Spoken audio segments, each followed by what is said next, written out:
Hello everyone and welcome back to Cruel and Unusual Storytime. I am your host Simon Dexter, and we are starting a new fanfiction today. This one suggested to me by Dothos.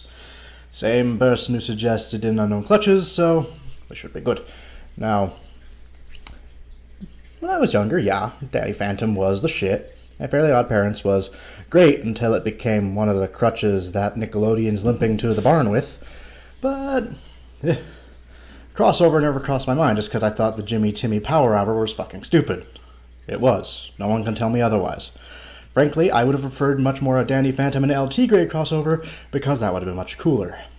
And if they had done it right, Nickelodeon could probably have its own like Marvel, Avengers, DC, Justice League shit. Just bring in a whole bunch of new superheroes. It would have been awesome, but no! Simon never gets his way.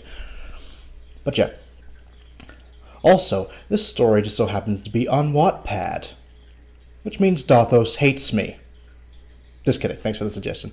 But, for those of you who don't know what Wattpad is, I suggest watching Jello Apocalypse's video Welcome to fanfiction.net/Wattpad, because it explains it well. I'll try to keep a mental note to leave a link in the description, but check it out. But long story short, Wattpad is like fanfiction.net, but the age cap is 13 years old for authors. I love laughing at kids' stories. So, let's start this shit. Sit back, relax, and enjoy a Danny Phantom Fairly OddParents crossover. It was the first day of summer in Dimsdale, California. Is it in California? I have never known that. While most children were outside enjoying the beginning of summer, Timmy Turner was in his room, boarded. It's spelled incorrectly, I might add, because he used board as in a blank plank of wood rather than bored as in tedium. Out of his mind. His two fairy godparents, Cosmo and Wanda, were watching him while they were disguised as goldfish in a bowl. Why is godparents capitalized but fairy isn't? I think they should both be or both not be. One or the other. I'm so boarded. He did it twice. I have no idea. The author's name doesn't give much of a hint, but yeah. That's going to bug me. The 11-year-old exclaimed, "Is he 11 now? I have not paid attention in the slightest." "Well, sport," Wanda started as she transformed into a fairy with her husband following. "You know, you could wish for something." Oh, why is all the dialogue bunched into one paragraph? That's going to drive me crazy. "I know, but I don't know what to wish for. I'm no Tara Strong. Give me some credit."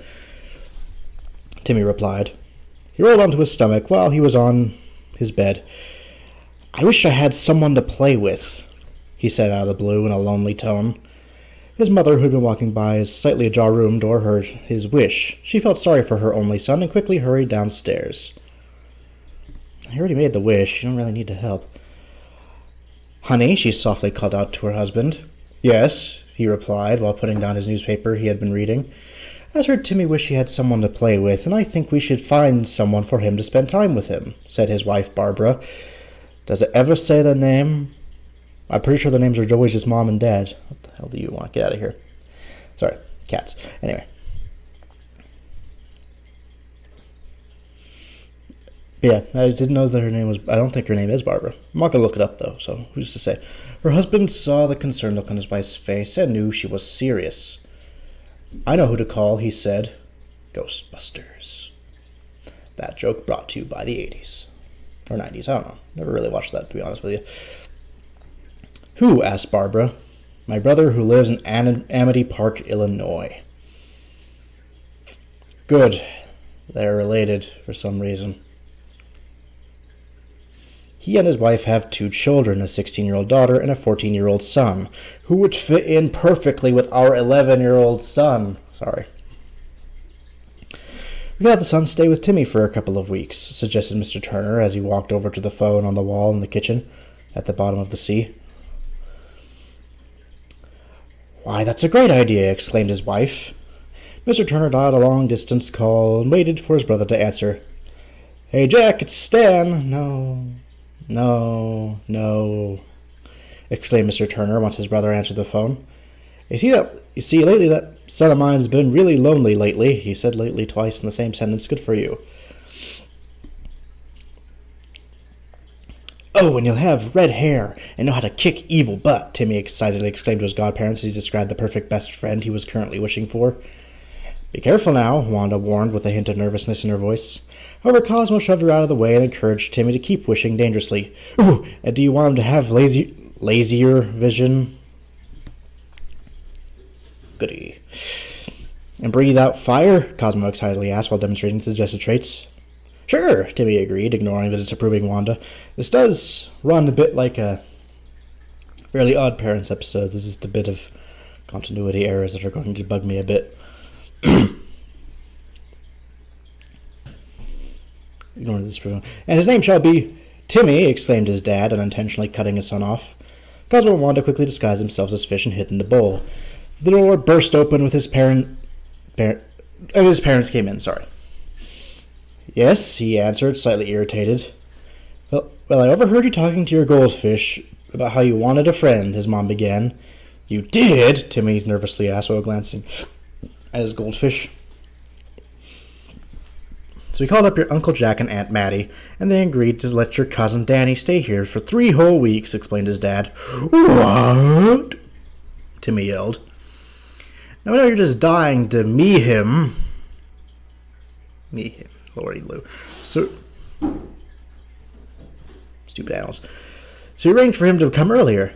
He'll be here tomorrow afternoon," said Mrs. Turner. The 2 adults ignored their son's stunned face and left happily with what they had done. Timmy let out a long sigh.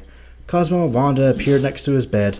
"Do you still want us to whip up that perfect best friend sport?" Wanda asked in hopes of cheering him up. "No." Timmy, give me a second. "Little brats are fighting." "Yeah, I'm talking about you, you shithead." "Okay." "No," Timmy said angrily. "My cousin Danny, who I've never met before, is spending 3 weeks here, so if he sees a fire-breathing kid, or even you guys, he'll freak, and I could loose you guys." Exposition-y, but whatever. Timmy thought about not using magic for 3 weeks, just to keep his secret safe. "This stinks," he shouted as he kicked a pillow. "This stinks," 14-year-old Danny Phantom exclaimed as he flew out of the large crater that created whenever he was knocked into the ground. Oh god, that was a mouthful. Okay.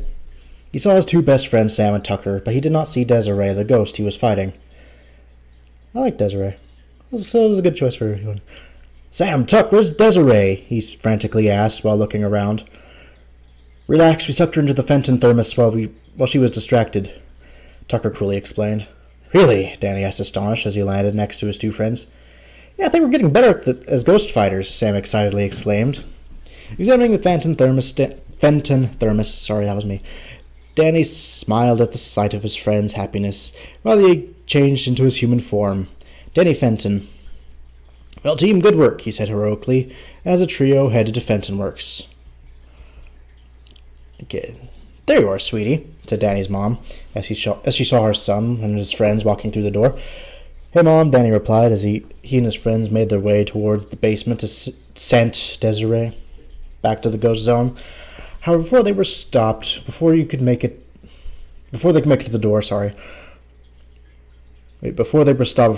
to the door, Okay, that was just nonsense. That wasn't me, thankfully. "Danny, I have some exciting news for you," said Mrs. Fenton. Danny's eyes widened as he nervously made his way towards his mom. You do?" he asked. "Yes, your father and I have agreed to let you stay with your cousin Timmy in Dimsdale, California. You can stop saying the state. They wouldn't in the show, they're not going to here." "Okay." "For 3 whole weeks," exclaimed his mom, completely ignoring her son's disapproving face. "But, Mom, I can't do that," Danny told her. "Sure you can," said his father as he came into the basement lab. I will admit, although both the fathers are stupid, have black hair, and were made by, what's his name? Butch Hartman. I guess I could kind of see it, it's just still kind of dumb. "The son is just dying to have some company, and you could teach him to hunt ghosts," his dad said as he handed his son the Fenton Fisher 3000 and gave him a hearty pat on the back. Danny looked at the fishing pole in his hand and heavily sighed. He opened his mouth in protest, but he was cut off by his mom. "We're going to the airport tomorrow at 12, so pack your bags," explained his mom. And with that, his parents left, happy with what they'd done. Danny, stunned and shocked, sighed heavily and slapped his hand on his face. Sam put her hand on his shoulder and gave him a reassuring smile. He'll be okay. It's only 3 weeks. Who knows what kind of ghostly havoc can happen in that much time, she told him. And if you need to, you can contact us. If you need to contact us, you can use this. Okay, so yeah, the English was just weird. Tucker said, tossing Danny his spare PDA. I don't think PDAs are used for contacting, are they? I don't know, I never owned one. Danny caught it and looked at his friends. Thanks, guys, Danny said. And all the excitement from earlier completely drained. I guess I better go pack. And with that, he went upstairs to his room, sorry. Here we are, Danny, said his mom. Danny looked out the window at the Turner's pink and white house and tried to smile. Weren't they on a plane? Wouldn't the Turners pick them up if they were on a plane? Am I crazy for thinking that? I don't know. This will be so much fun, Danny said, trying to sound happy. The Fentons got out of the taxi and walked toward the front door of the Turner's house. Well, Jack paid for the taxi ride. Jesus Christ. Jazz rang the doorbell in no time. The door was opened, revealing 2 adults. One was One was a middle-aged man. He was middle-aged, okay. Weird, but whatever. With black hair and who wore a white shirt with a black tie and blue pants. The other was a middle-aged woman with orangish-brown hair and wore a blue shirt with white pants. Not very nice to call them middle-aged. I know they are, but still, it's kind of rude. Oh, you're finally here, exclaimed the woman as she hugged Maddie. Barbara, long time no see, Mrs. Fenton exclaimed as she hugged back. Mr. Fenton had just finished paying the taxi driver and was happier than ever to see his little brother. Zen! Jack exclaimed as he hugged his older brother. Jack looks older, though. And also has more kids who are older as well. So I think Jack could be the older brother. That's just me, though. That's just a tiny nitpick. Anyway.